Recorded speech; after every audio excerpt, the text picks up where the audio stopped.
Guy Taylor, National Security Editor at the Washington Times, and we're at IDEX and NAVDEX in Abu Dhabi, the United Arab Emirates. We're at the L3Harris booth with Dave Johnson. He is the Vice President for L3Harris International. What is the most advanced or important thing that you've got on display at IDEX? That's a really hard question because, okay, we can talk about these world's leading electro-optical devices all the way from a 25-inch device down to an 8-inch device. I know from experience what we've worked with the 5th Fleet Commander and some of the partners in the Red Sea that we've been able to use our MX-10 MS, the Marinized version, and that has been put on an unmanned surface vessel that was actually built by L3Marine, one of our partners. We put our Falcon radios on it, and then we use that to help provide maritime domain awareness, which fed the Common Operational Picture at Task Force 59's headquarters. So using our device, our radios, and a partner's boat that we integrated our systems on, we were able to provide very affordable and relevant maritime domain awareness. If you saw, there was a presser that showed the Arabian Fox with the MX-10 going through the Straits of Hormuz with an Arleigh Burke destroyer and a Coast Guard vessel. We're the only company that had the autonomy and the sensors and the trust and confidence of the services to do that.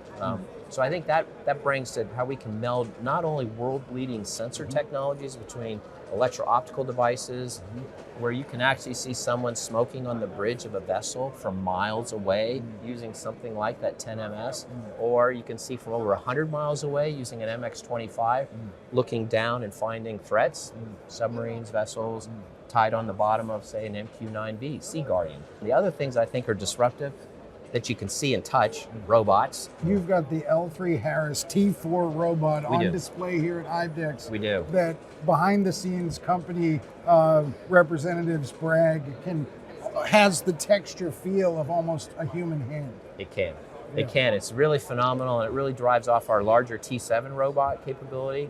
Behind me here is the counter UAS system. We call it Vampire, and the VA is vehicle agnostic, so it doesn't matter what it's on. We tested it first in the back of a Toyota Tacoma pickup truck, but it's been on a Humvee, and now we're going to take that counter UAS technology, which is in Ukraine, and it's 14 of them, and you can just go on the internet, find it on YouTube, Vampire shooting down drone threats.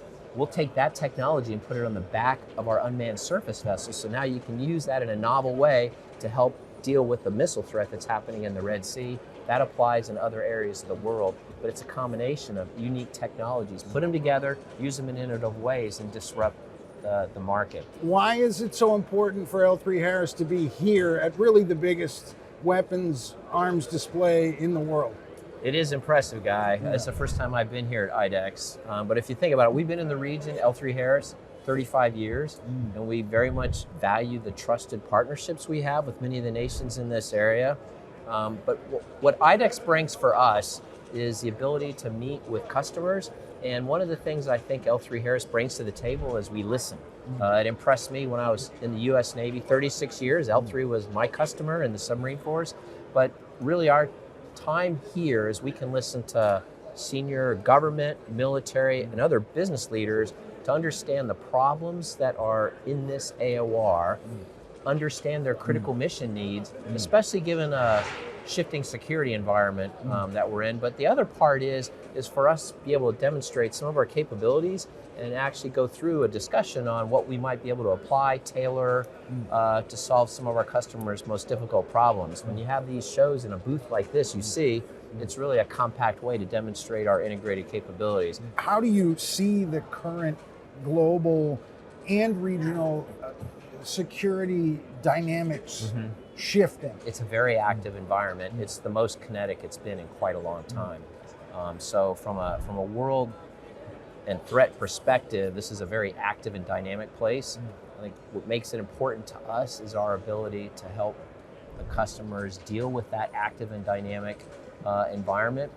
Part of what we do here is we also work very closely with partners, and you just see people like Edge, the Edge group. It allows us to localize. I mean, a part of how L3Harris approaches the markets here and works in a place that's so dynamic is we work with the local industries and leading local industries and government organizations, but the EDGE group helps us actually provide a venue for not only servicing, but eventually you could build and localize the supply chains that go into our world's leading devices. And that way it becomes more of a UAE turret instead of an L3Harris turret.